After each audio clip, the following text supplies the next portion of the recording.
Salam alaikum mes amis. En fait, c'est Jalel avec vous, Jalel, sur notre chaîne Apprendre du français avec la manière la plus simple. Donc, comme la vidéo d'hier, on a commencé sur l'enjeu de la conjugaison dans la langue française. Aujourd'hui, on va faire une petite récapitulation, une petite révision de ce qu'on a vu déjà hier, et on va faire la suite. D'accord? Et dans le premier, Inch'Allah, donc, on va voir juste une petite révision, un petit récap, ce qu'on a vu hier. Donc, on a vu ce qu'on appelle les temps verbaux, ou l'azmina al-fi'liya. Donc, on a dit sur les temps verbaux qu'en fait, il y a des temps qui expriment les faits, les actes du passé, les faits, les actes du présent et les faits et les actes du futur. Et ça s'appelle les temps du passé, les temps du présent et les temps du futur. D'accord? En fait, hier, on a expliqué ce qu'on appelle les temps simples et les temps composés. Donc aujourd'hui, on va continuer sur ce qu'on appelle les modes verbaux. Au siyar al-fi'liya. Siyar al-fi'liya, comme je vous ai déjà expliqué hier, en fait, siyar al-fi'liya هي الشكل أو التمظهر اللي كيظهر عليه أي فعل في اللغة الفرنسية. D'accord? Donc, il est soit conjugué, soit un verbe qui a un mode verbal bien précis. D'accord? Donc, pour les modes verbaux, on peut dire qu'il y a sept modes verbaux. D'accord? Donc, restez avec moi. On va voir tous les modes verbaux en détail, l'un après l'autre. D'accord? D'accord. Donc, très très simplement, donc on peut distinguer deux genres de modes verbaux. Il y a ce qu'on appelle les modes personnels et les modes impersonnels.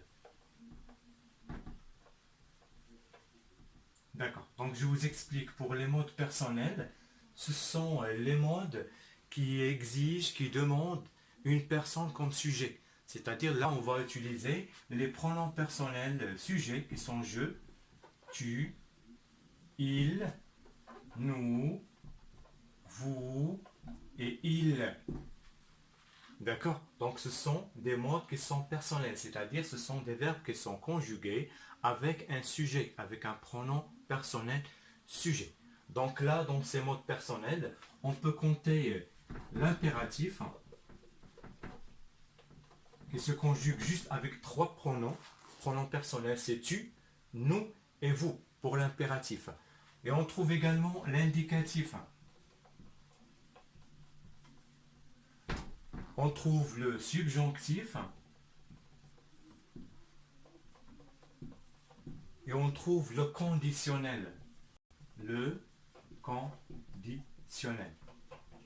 Pour le conditionnel, on va distinguer le conditionnel présent, le conditionnel présent et le conditionnel passé. D'accord. Donc restons toujours dans les modes personnels. Donc ce sont des modes, on a dit, يصير فعلية اللي كتطلب واحد الضمير الفاعل. ضمير الفاعل. C'est-à-dire هذاك واحد الفعل تيكون مصرف بطريقة عادية avec un pronom personnel sujet. Je, tu, il, nous, vous et il avec S. D'accord? Juste pour l'impératif, ممكن نسميه بالعربية صيغة الأمر. صيغة الأمر. إذا صيغة الأمر في اللغة الفرنسية كتكون le pronom personnel tu, nous et vous. D'accord. Pour l'indicatif يمكن نسميوها الصيغة الدلالية. صيغة دلالية أو الصيغة اللي كيتقدم فيها الفعل لأنه فعل الانديكاتيف واحد الفعل اللي وقع في الفعل يعني وقع فعلا وقع. D'accord. On trouve le subjonctif. Le subjonctif, c'est différent. C'est différent toujours précédé par l'expression que. Par exemple, on va trouver comme exemple il faut que je puisse, je souhaite que, j'espère que. Donc, daiman, on trouve l'expression que qui vient avant. Donc, c'est l'indicatif plus l'expression que. Donc, il y a des verbes qui apparaissent les mêmes et il y en a d'autres qui apparaissent différents. Par exemple, le verbe pouvoir. Au présent de l'indicatif, je vais dire je peux, tu peux, il peut, nous pouvons, vous pouvez, ils peuvent et elles peuvent. Pour le subjonctif, on va ajouter l'expression que. Je vais dire je souhaite que, ou bien il faut que je puisse, il faut que tu puisses. Donc ça, c'est différent. La raison pour laquelle l'indicatif et le subjonctif, ils apparaissent d'une manière qui sont différentes parfois. D'accord? Donc on va revenir sur ce contexte par la suite. Et pour le conditionnel, ce qu'on appelle en arabe, ce qu'on peut appeler en arabe, c'est الشرطية. الصيغة الشرطية للفعل. C'est الشرطية للفعل, c'est-à-dire le conditionnel, il exprime, c'est un mode verbal qui exprime tout simplement le sujet, qui exprime la politesse et autres expressions qu'on va revenir par la suite. D'accord? Et dans le conditionnel, لأنه هو الصيغة الشرطية. Le subjonctif il est précédé avec l'expression que j'ai l'expression que, par exemple je souhaite que, j'espère que, il faut que. D'accord? وكاينه الصيغه الدلاليه, c'est l'indicatif. وكاينه صيغه الامر اللي هي l'impératif. Donc ces quatre, c'est ce qu'on appelle les modes personnels. علاش هي personnel? هي شخصيه اللي كيكون فيها le pronom personnel sujet. D'accord, j'espère que c'est clair jusque-là. On va passer à ce qu'on appelle les modes impersonnels. Donc les modes impersonnels, ça ne nécessite pas la présence d'un pronom personnel sujet. D'un pronom personnel sujet. Quand par exemple le participe. Le participe. Donc là, je parle tout simplement du participe passé. Du participe passé. Par exemple, le verbe être. Je vous donne juste un petit exemple du verbe être. Je vais dire...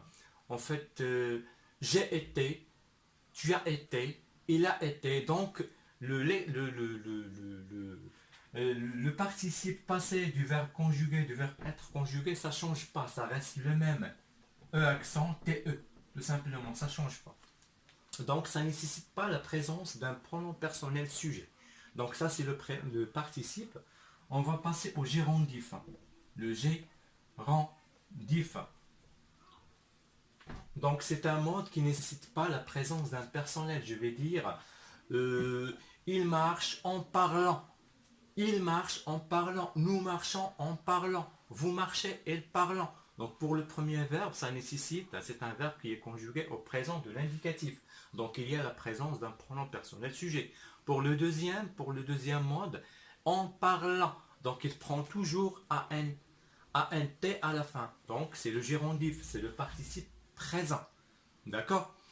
Donc là, jusque-là, j'espère que c'est clair. Là, on voit le participe, le mode qui s'appelle l'infinitif.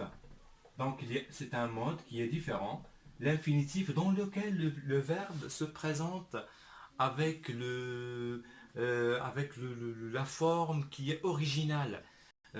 Ce qu'on appelle en arabe, sera masdariya. Sera masdariya. Par exemple, le verbe marcher, le verbe parler, il se présente avec ER à la fin. Et il y a sera masdariya, c'est l'infinitif. Pour les gérondifs, tout simplement, c'est le participe présent. Ça, c'est le participe passé, c'est le participe présent, plus l'infinitif. D'accord. Donc, jusque-là, on a achevé ce qu'on appelle les modes personnels et les modes impersonnels. Donc, j'espère que c'est clair pour vous jusque-là. En fait, c'est très très simple. Donc, restez avec moi. On va voir l'autre côté de notre cours. Juste un petit instant. Donc, on va passer à la troisième partie de notre cours. ندوزو للمرحلة الثالثة أو الجزء الثالث ديال الحصة ديالنا ديال لا كونجوغاسيون المتعلقة بلا كونجوغاسيون. D'accord. Donc, غادي نبقاو دائما on va rester sur les verbes. Les verbes هما الأفعال في اللغة الفرنسية. Les verbes, tout simplement. D'accord. Donc, les verbes. Donc, en langue française, في اللغة الفرنسية, on a partagé, on a tout simplement قسمنا les verbes, la langue française, trois parties. Ce qu'on appelle les verbes du premier groupe, les verbes du premier groupe, tout simplement أفعال ديال المجموعة الأولى. أفعال المجموعة الأولى كتنتهي et se termine par ER. Qui se termine par ER. Juste un petit exemple. Le verbe parler, par exemple. il se termine par ER. Donc ça, c'est un verbe du premier groupe. فعل من المجموعة الأولى. Donc il y a les verbes du deuxième groupe. أو المجموعة الثانية. Donc ces verbes se terminent par IR. Exemple, le verbe venir, par exemple. Et on a les verbes du troisième groupe. Donc ce sont les verbes ou الأفعال qui ينتهوا RE. Par exemple, le verbe prendre. Prendre, qui se termine par RE, donc c'est un verbe du troisième groupe. Il y a une petite exception du verbe aller. Donc le verbe aller, c'est un verbe du troisième groupe. Donc le verbe aller, le verbe aller, العربية ذهب يذهب. Le verbe aller, tout simplement. Le verbe aller, c'est un verbe de troisième groupe. D'accord. Donc, ça c'est une information qui est très très importante. Sur l'oral français, قسمنا الأفعال, premier groupe, deuxième groupe et troisième groupe. Juste une petite remarque, il y a des verbes qui sont considérés comme des verbes de troisième groupe, mais en vérité ce sont des verbes de deuxième groupe. كاين أفعال اللي محسوبة في المجموعة الثالثة ولكن هي في الأصلية هي في الأفعال ديال المجموعة الثانية.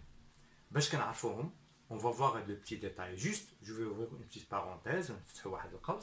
Les verbes qui se terminent par sans. Le gérondif, le participe présent, des verbes, أفعال, اللي كتنتهي بسان. Par exemple, en croissant, en apparaissant. Donc tout simplement, ce sont des verbes qui se terminent par sans. Ce sont des verbes de deuxième groupe et non pas des verbes de troisième groupe. On va revenir vers ce petit détail pour l'expliquer davantage. هذه معلومه اللي ما معروفاش بزاف ماشي مهمه المهم هو تكون عندنا نكون عارفينها ما نركزوش عليها داكوغ حيت اللي معروف هو ان لو بروميير جروب se termine par ER par exemple le verbe parler. Deuxième groupe المجموعه الثانيه se termine par ir ou venir. Troisième groupe qui se termine par RE comme prendre.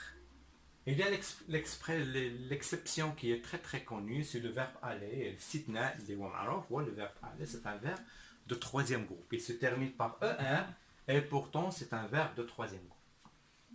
D'accord? Donc jusque-là, j'espère que c'est très très simple. Tout simplement, il y a ce qu'on appelle les verbes.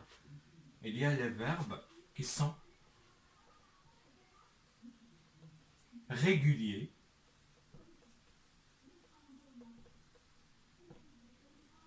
Et les verbes irréguliers. D'accord? Les verbes irréguliers. Donc pour les verbes réguliers, ce sont des verbes qui ne changent pas de structure, de radical. Donc le radical, c'est le même. هذاك الجزء الأول الجزء الأهم الجزء الكبير من le verbe تبقى le même ما كيتغيرش. Par exemple, je vais prendre le verbe prendre. Si je conjugue le verbe prendre au présent, je vais dire je prends, tu prends, il prend, nous prenons, vous prenez, donc il reste le même.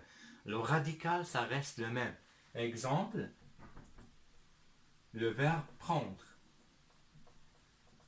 Donc ça ne change pas à la conjugaison, que ce soit au présent, que ce soit au passé, que ce soit au futur. Donc il reste le même. Je vais vous donner juste un petit exemple des verbes irréguliers. Par exemple, le verbe aller. Le verbe aller, c'est un verbe irrégulier parce qu'il change de structure, il change de radical. Si je veux conjuguer le verbe aller au présent, je vais dire je vais, tu vas, il va, nous allons, ainsi de suite. Donc c'est un verbe irrégulier. Il se trouve beaucoup de verbes qui sont réguliers, soit irréguliers. On n'est pas là pour compter, mais tout simplement, et باش نلقاو هذا الاسم ديال l'adjectif régulier, de quoi s'agit-il? Irrégulier, de quoi s'agit-il? Donc j'espère qu'on a été très très clair, très léger. حنا في انتظار اي تعليق، اي ملاحظه، اي تساؤل. حنا هنايا باش نجاوبوا، باش نتواصلوا، وباش نتبادلوا معلومات معكم. كنتمنى اصدقائي صديقاتي تكون راقتكم هاد الفيديو هادي وهاد الحصه، ونتمنى نلقاكم في الفيديو المجي ان شاء الله. ما تبخلوش علينا بسبسكرايب، وما تبخلوش علينا بيان سور بالتعليقات ديالكم، بالاسئله ديالكم، وحنا في انتظاركم دائما. يوم سعيد. تري بون جورني.